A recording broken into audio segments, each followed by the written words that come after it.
I think one of the things that would help a lot of people is if they would just remember to visualize, where they want to be in the future, and then ask themselves, is what I'm doing right now going to help me get there? Or is it just wasting time? Is it just taking time, using time? But is it going to result in me getting to where I want to be, to hitting that goal that I want to hit?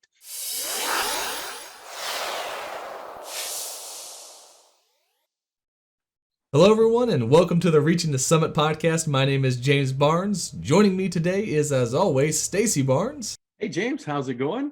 Doing fantastic. And joining us is, of course, Dr. Billy Nail. How have you been?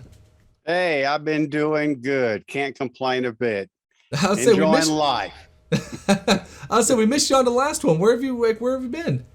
Well, actually, Rhonda and I, we were camping that weekend. We have started camping again this year for the first time in well over 25 years, and have really started to enjoy it. So we try to go every so often, get up to the mountains and just enjoy the beautiful scenery up there. And we've actually had a good time doing that.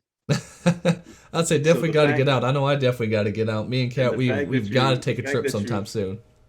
And the fact that you got Rhonda camping means you've got a tremendous power of influence. So that's a great leadership skill. That's exactly right. Exactly right. I think we could all do for some just getting out and going out kind of to the mountains at some point sometime. So we'll have to hit you up here soon. Absolutely. Well, so what's that over your shoulder there, James, in the corner? It looks like you've got an abacus behind you. Yeah, we got Junior's swinging here. That way, while I'm doing some work, I can also just have him right here. However, he's moving around so much, he barely wants to sit in it anymore. Now he's just crawling around like crazy. So, oh wow, he's crawling. He's standing in those we got him in a jumper now too, which.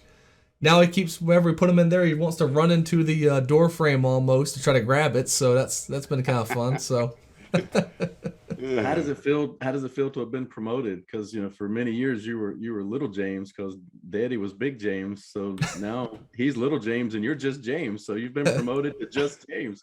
Finally, no longer little James. Nah, it's been great. It's been fantastic. We've loved it. The only I guess problem is now we have baby stuff in literally every single room of the house at this point. And the closet. And the yard. And yeah, that's going to be coming. That's definitely going to be coming. Yeah, welcome to parenting. That's for sure. Yeah, so far I've really enjoyed being a parent. It's been a lot of fun, though I'm not going to lie. Trying to set things aside time-wise and making sure I can get all my projects taken care of while at the same time taking care of him, it has been a little bit of a hassle. And this is where obviously trying to be a little bit more disciplined has really gone just a long way, trying to set up a schedule, trying to set up, how am I going to actually schedule my day in such a way that it is going to allow me to get everything I need to get done, while at the same time being there, of course, for, my wife, Kat, as well as for him now, adding a lot more into the equation.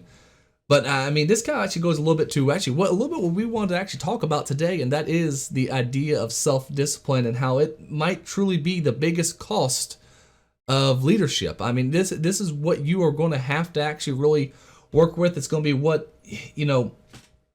but there's always a price to becoming a leader, right? There's always a price to anything we want to accomplish. And when I'm saying price, obviously, we're not talking about the monetary price. We're talking about it more so in the abstract. What are you willing to, what are you willing to pay or what are you willing to put down today that's going to help improve your tomorrow, right? What are you willing to actually put, how much are you willing to sacrifice now so that you can have a better life going into the future here? So self-discipline has definitely been one of those things that for a long time I can say I have, I've definitely lacked when I was younger.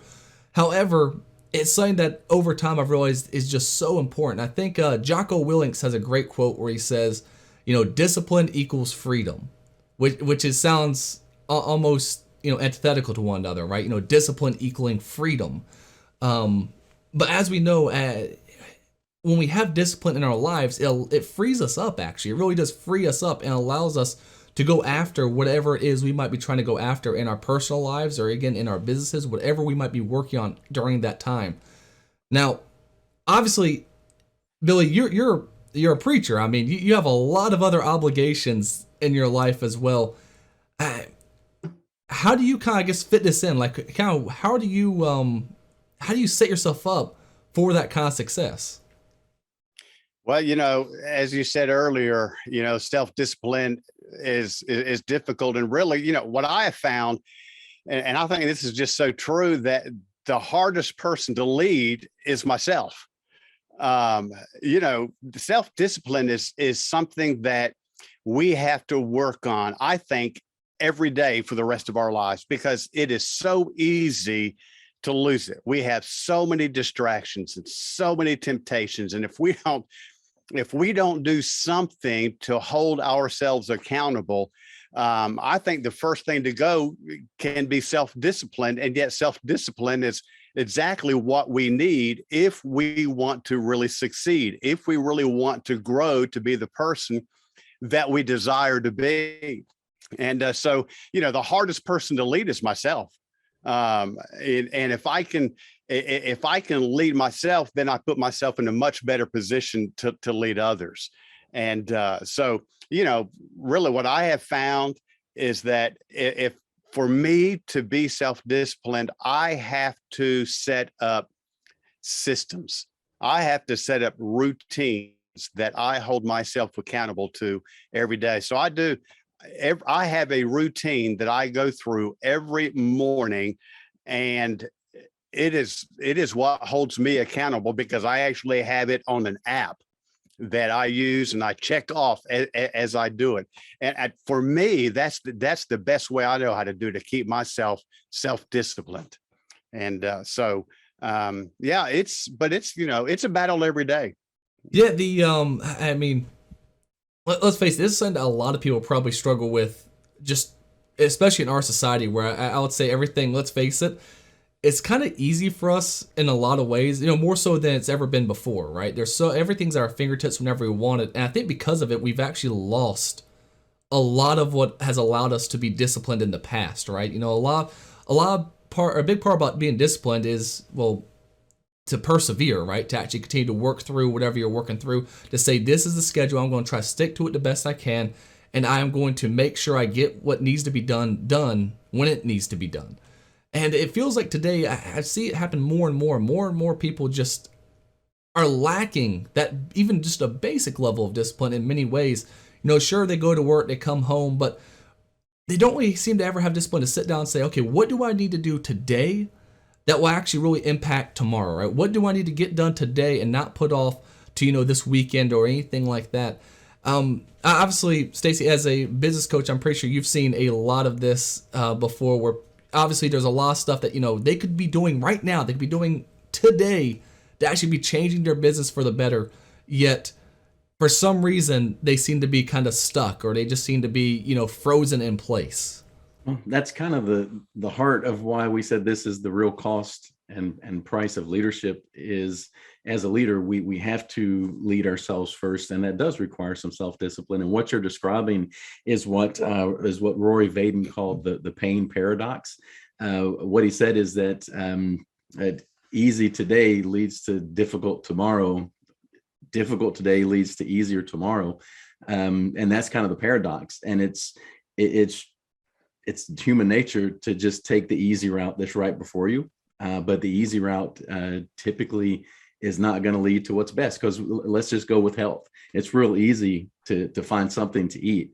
You've got to put a little thought and discipline into it to find the right things to eat. And taking that easy route today is what leads to the extra poundage around the waist tomorrow and next year, and the difficulty of real true health problems that come along with it. And we have to be disciplined enough to make the difficult choice today so that it can be easier tomorrow. So that is a paradox. The other thing with this is it sounds like it's got to be terribly hard, but Billy said, you create systems, and we have to do something like that, because you can't just by the force of our own willpower change, because nobody has that kind of strength. And so the way you do this is you set up those systems and you make it easier. So you create an environment that will help you do the things you know you need to do when you need to do them. But my mentor and just somebody I've looked up to for a long time is Brian Tracy. And he says every day, the first thing you do is you got frogs to eat. You find the biggest, ugliest one and you eat it first. You got to eat that frog and get it done and get it out of the way. That's kind of taking the more difficult path so that tomorrow can be a little easier. So you mentioned fitness there for a brief moment, and I have to say it's like when people say they want to eat healthy, right? Like we all know how to eat healthy. Like we know, we for the most part, we don't need a dietitian to basically tell us what is healthy and what isn't for the most part. Like I know that if I go and grab, some ho-hos or anything like that, I know that's unhealthy. I know drinking soda is unhealthy. I know what is healthy for me, but it doesn't mean I'm always going to stick with it. The hardest part when it comes to becoming healthy isn't so much of the knowledge itself of what to do and what not to do. It's having the discipline to do what is needed to be done, right? The old knowledge is power saying is bunk. Knowledge is just knowledge. Application of knowledge is power. Absolutely. Yep. Yeah. If knowledge was all it took, I'd be I'd be like the best shape, richest guy on the planet. Because the knowledge is out there. It's funny because you see that quite a bit where you see a doctor being interviewed saying, here's what you gotta do to be healthy, and then they're of course like really out of shape, right? It's about the application of what they're saying. It's about the application of the information there. And it's funny because in a lot of ways we live in a society that it should be easier than ever to stay disciplined. Like we have so many tools.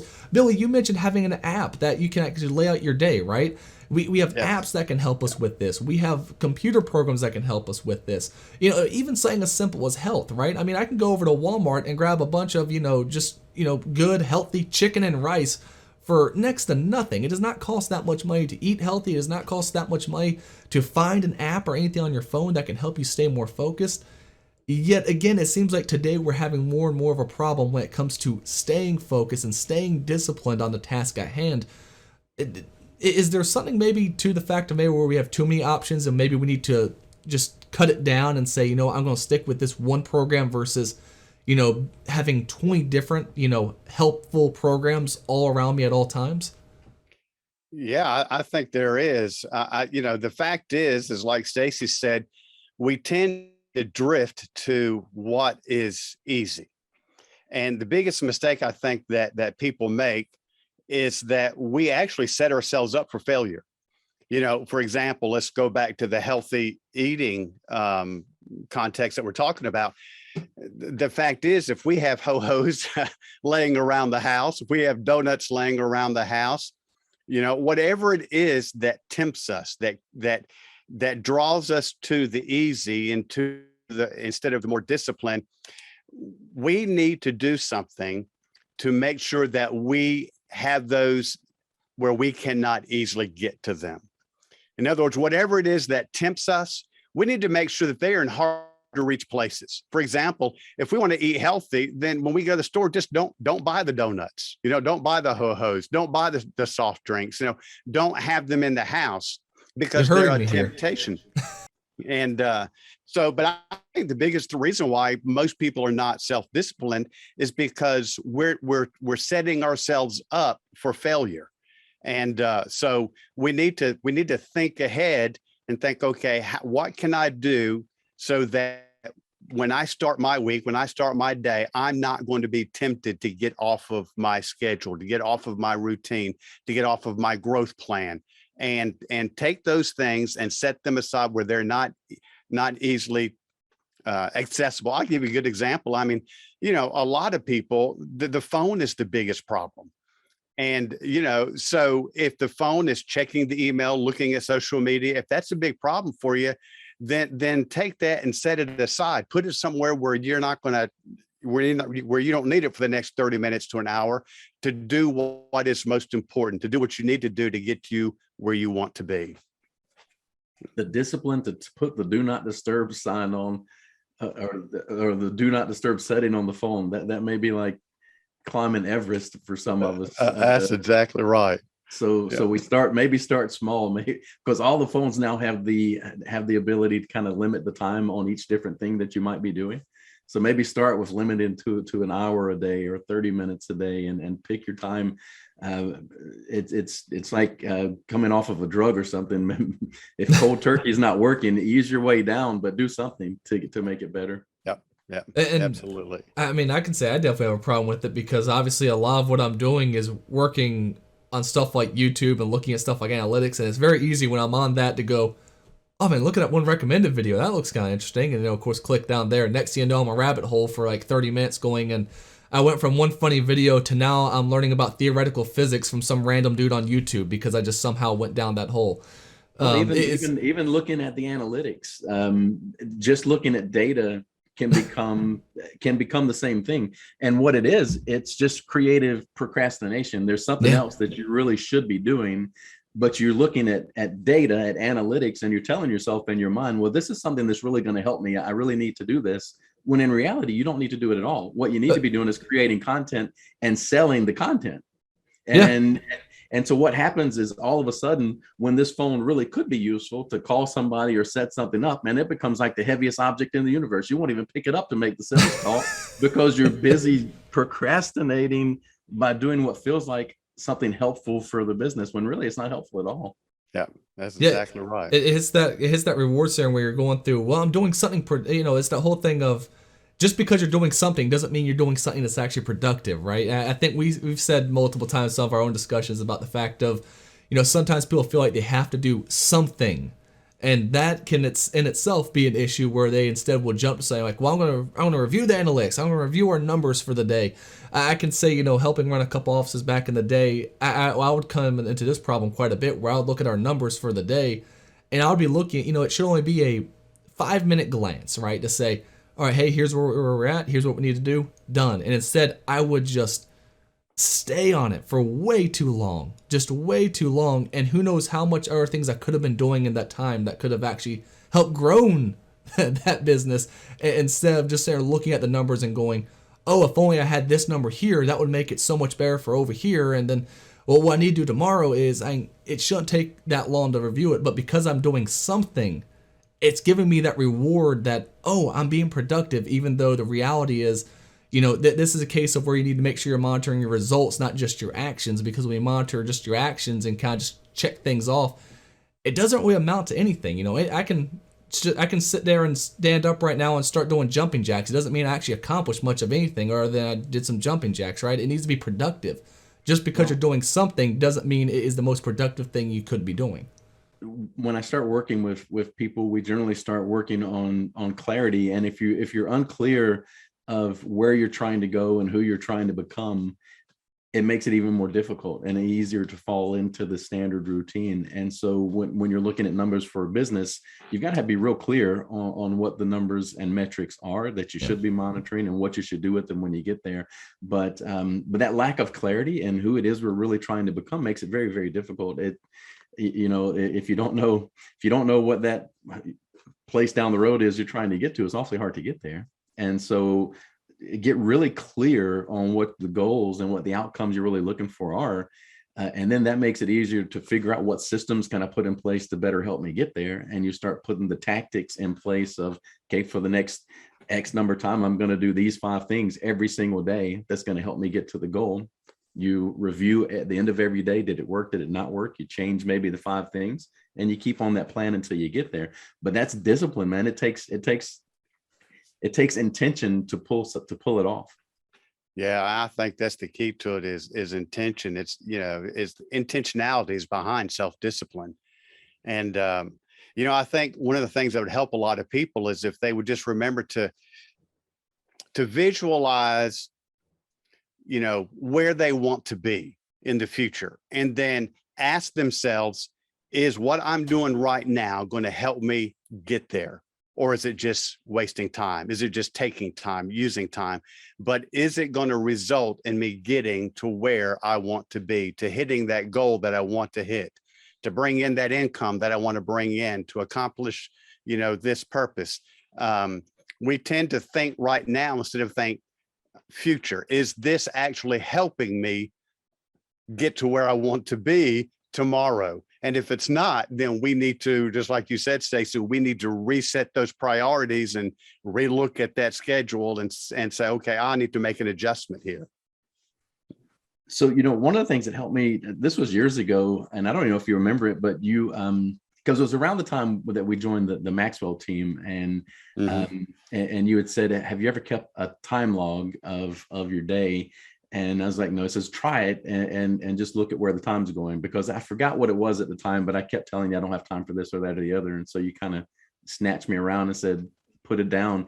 And so I started looking at where does my time actually go? And the one thing that stood out, and I've used this in classes ever since that, but the one thing I found was a snooze alarm. And if you hit the snooze alarm, and mine at the time was 9 minutes. And so I started doing the math to it. And 9 minutes a day for a week was an hour. And then 9 minutes a day for a year was like 2 days. I mean, it was a lot of time. And I was like, man, that's a lot of time to be wasted. What could change if I just got up when I'm supposed to get up? And that one small discipline of just no longer hitting the snooze button and getting up when I was supposed to, it made a world of difference.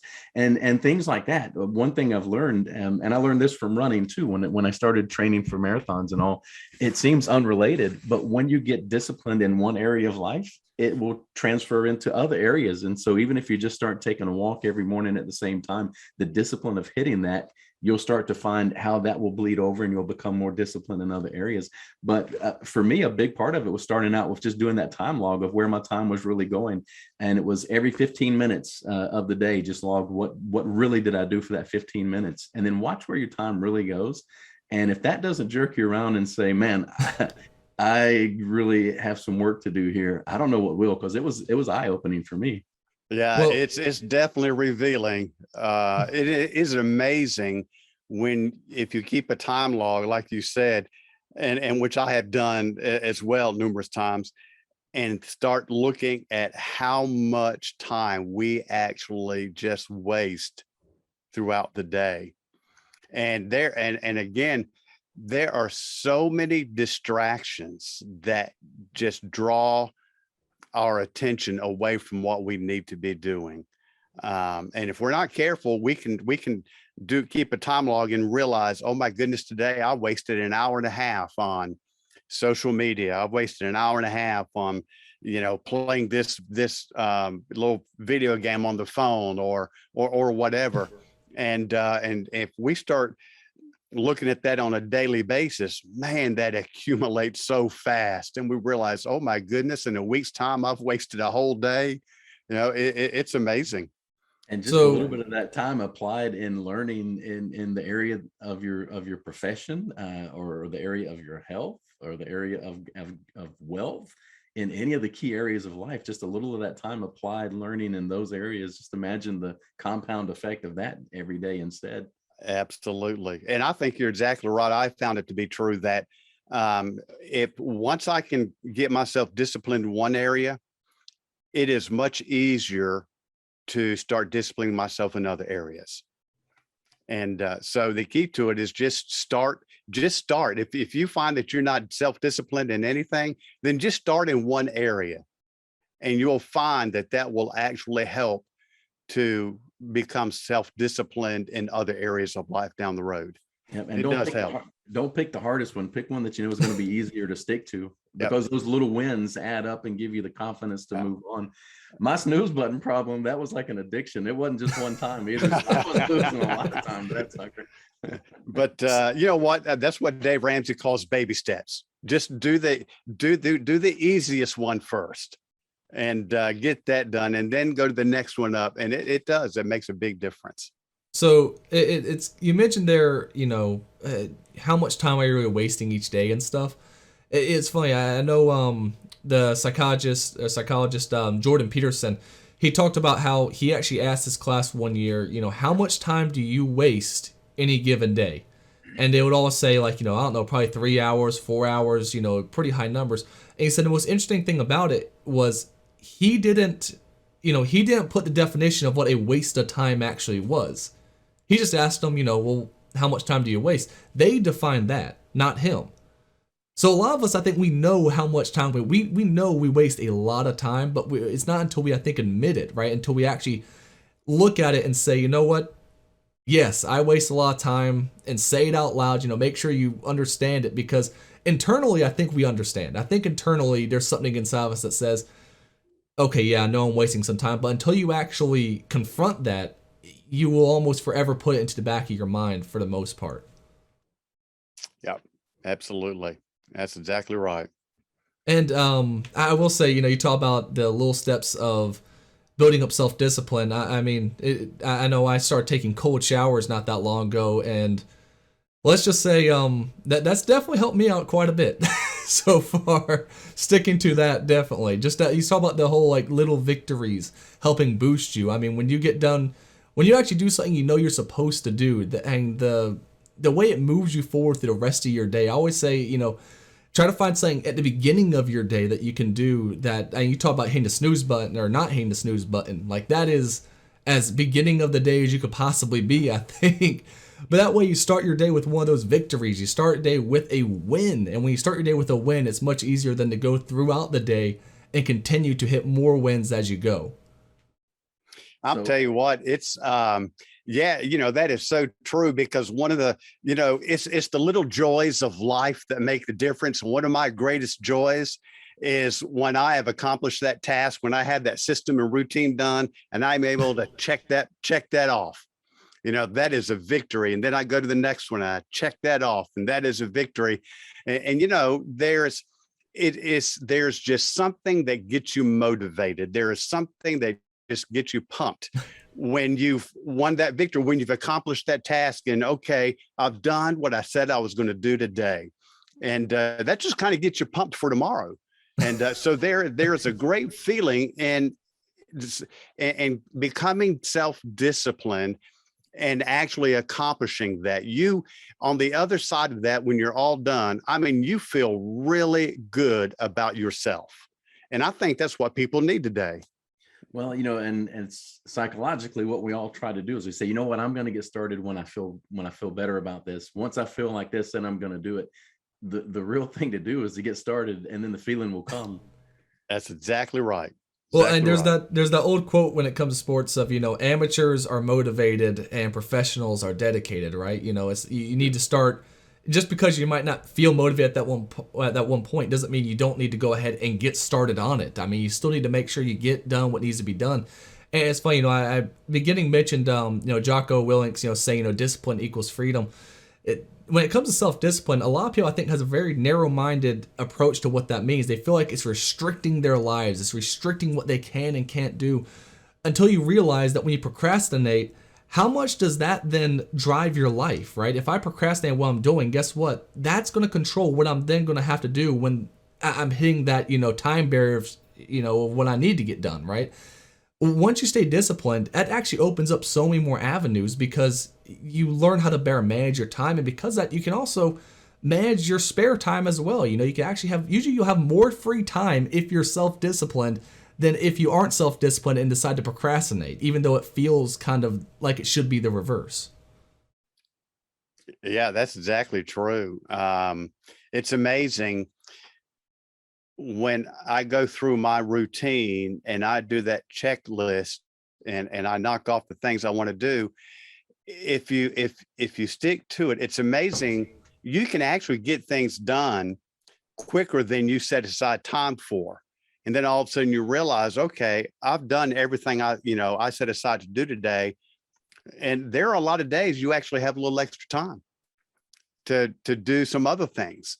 And but at the same time, I had to get up. I had to get up early in the morning. I had to start that routine. And I went through that routine and checked it off, felt good about it. But now, hey, I've got a little extra time today because I got things done quicker than I thought I would. And it has freed me up to do things that maybe to do with Rhonda or whatever. And so it does. It actually, self-discipline actually is more freeing than it is confining. Yep. I mean, I don't know much to add to that. I think you're both right on it. And it's it goes back to that paradox. It's just so easy to take the easy way, what feels today. And then what happens, most people's most productive day at work is that one last work day before vacation, right? You're kind of trying to get everything done that should have been done before. Yeah. And so maybe we need to take that last day before vacation mentality to every day, and then watch how freeing that really does become. These are skills, and there's a reason we called this the cost of leadership. John Maxwell himself said that the biggest price of leadership is developing the self-discipline required to get ahead. And so what we're going to do is we're going to be offering a leadership course through Summit Mentorship that's coming up. We're going to start on October the 18th. And it's going to be a multi-week study of a book called Developing the Leader Within You 2.0 by John Maxwell. Both Billy and I are certified and actually founding partners on the John Maxwell team. And this is the type of thing that we're talking about right now. What this will do is give you the tools to become a stronger leader. And just one aspect of those tools is about self-discipline. And so it's going to be a great opportunity. We're going to put the details along with this video. So James, you're going to add that, right? All right, very good. So we're going to add that to the bottom of this so you can click and get to the details. And we're gonna have a few more of these coming up, and we'll be talking a little bit more. But we hope to see you guys there. It's going to be a great study. Well, I think that's a good point to the good point to end on right there. Again, discipline, it truly is, definitely the biggest cost of trying to become a better leader. It's something that everyone needs to work on. Obviously, it's something that I think we can all say, it's a struggle, but once you start getting the hang of it, it opens up so many more doors to you. It opens up so many more avenues, things that you never would think that, you would actually be able to go out there and get done. You'd be amazed at what can be accomplished once you just have even the start of, forming a good disciplined routine.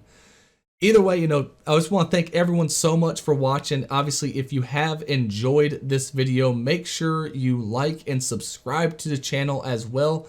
And we will see y'all again real soon.